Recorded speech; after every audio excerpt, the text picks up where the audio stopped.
2021년 12월 네이버 영화 인플루언서로 선정이 되었고 현재 로미무비 영화 이야기 블로그를 운영하고 있습니다. 블로그를 운영한 지 9개월 만에 네이버 영화 인플루언서가 되었는데요. 9개월 너무 긴 거 아니야? 라고 생각하실 수 있습니다.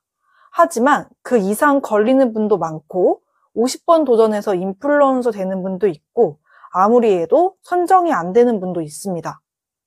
부업에 처음 도전하는 분이라면 그나마 가장 쉽게 도전할 수 있는 게 블로그라고 이야기를 드렸는데요.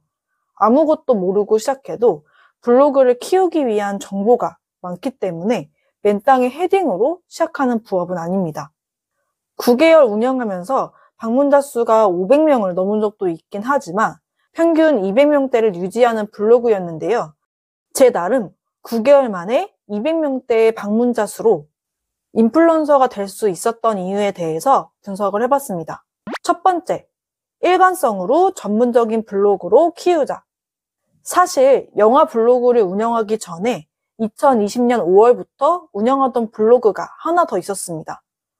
제가 처음 시작했던 첫 부업 블로그이자 결과물이기도 합니다.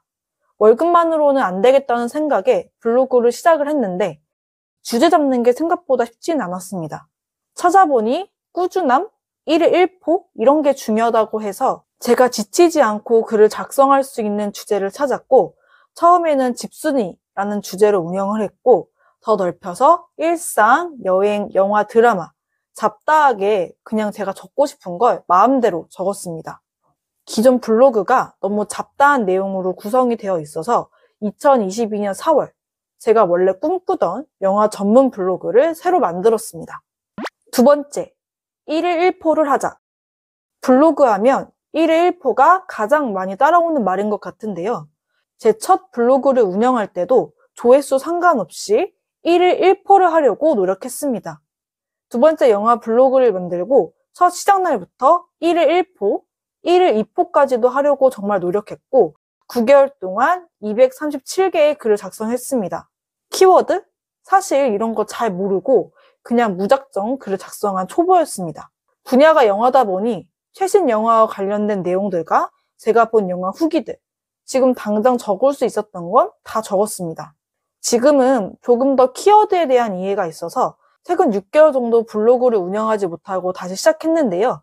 2주 만에 방문자 수 20에서 30명에서 400명대까지 만들 수 있었습니다. 1일 1포, 그거 왜 못해? 라고 말씀하실 수 있는데요. 해보면 생각보다 많이 힘듭니다. 당시 회사를 다니고 있지 않았음에도 1일 1포는 힘들었습니다. 그러니 직장인분들은 더 힘들 수밖에 없겠죠?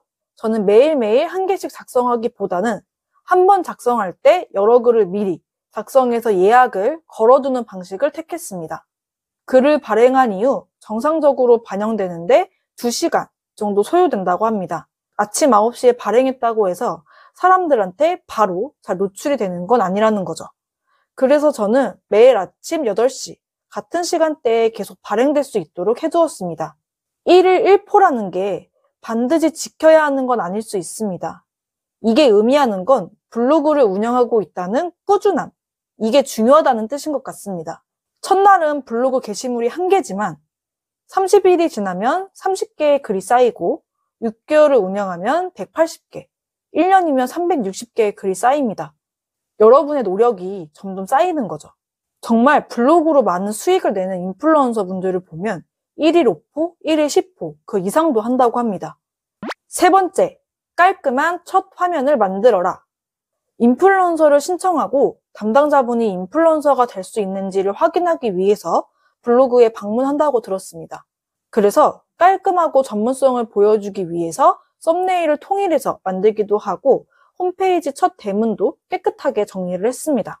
이때 다른 블로그를 참고하기도 했고 네이버 대문을 꾸미는 방법? 이런 식으로 찾아봐서 제 나름대로 정리를 해보았습니다. 네 번째, 다른 채널도 함께 운영하자. 인플루언서가 되면 인플루언서 홈에 타 채널을 연동시킬 수 있습니다. 인플루언서를 신청할 때 네이버 포스트, 유튜브, 인스타 이런 다른 채널도 함께 신청할 수 있게 되어 있는데요.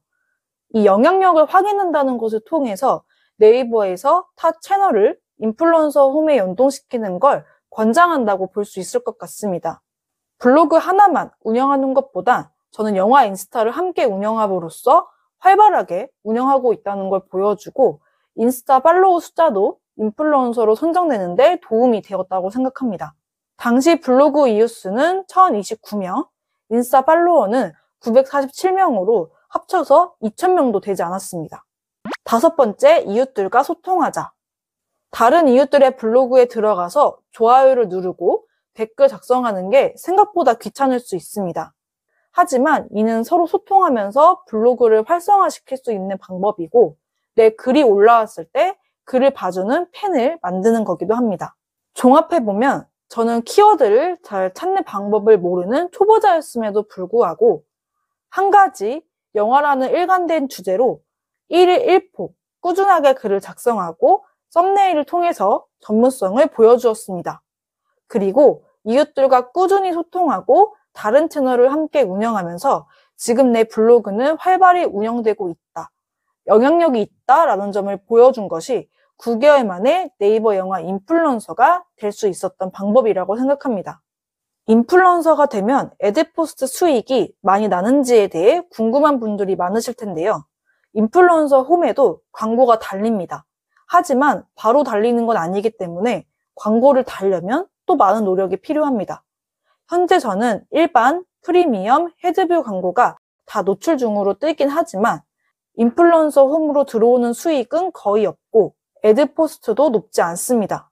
2021년 4월부터 2022년 3월까지 1년 동안 제일 열심히 활동한 로미무비 영화 이야기 애드포스트 수익은 74만 9,133원, 인플루언서 홈은 1,117원입니다.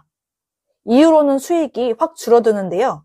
2022년 4월부터 2023년 3월, 블로그 수익은 32,487원, 인플루언서 홈은 1,843원입니다.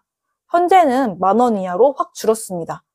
그럴 수밖에 없는 게 2022년 4월부터 유튜브를 시작했고 2022년 초부터 데이터 라벨링과 같이 다른 부업에 신경 쓰느라 블로그에는 이전만큼 글을 올리지 못했습니다. 저희가 부업을 하는 거는 수익을 내기 위함이기 때문에 다양한 엔잡을 하다 보면 선택과 집중이 필요하다는 걸 느끼게 됩니다. 2024년 새로운 목표가 하나 생겼는데요. 네이버 영화 블로그로 원고료 받기입니다. 블로그로 수익화를 생각하신다면 애드포스트는 수익이 낮기 때문에 글을 올리고 글에 대한 대가를 받을 수 있도록 해야 합니다. 굳이 인플루언서가 아니어도 수익을 낼 수 있습니다. 6개월 정도 공백기를 가진 제 블로그를 23년 11월 13일부터 다시 운영하기 시작했고 키워드 파악과 더불어 프로필을 만들고 먼저 제안해보기를 도전하고 있는 중입니다. 2024년 쭉쭉 성장시켜서 원고료를 받고 포스팅하는 날이 올 수 있으면 좋겠습니다. 블로그 수익화에 성공한다면 그 후기도 자세하게 남겨보도록 하겠습니다. 실패하더라도 그것도 좋은 경험이니 후기 남겨보도록 하겠습니다. 오늘은 네이버 블로그 인플루언서에 대해 이야기해보았습니다.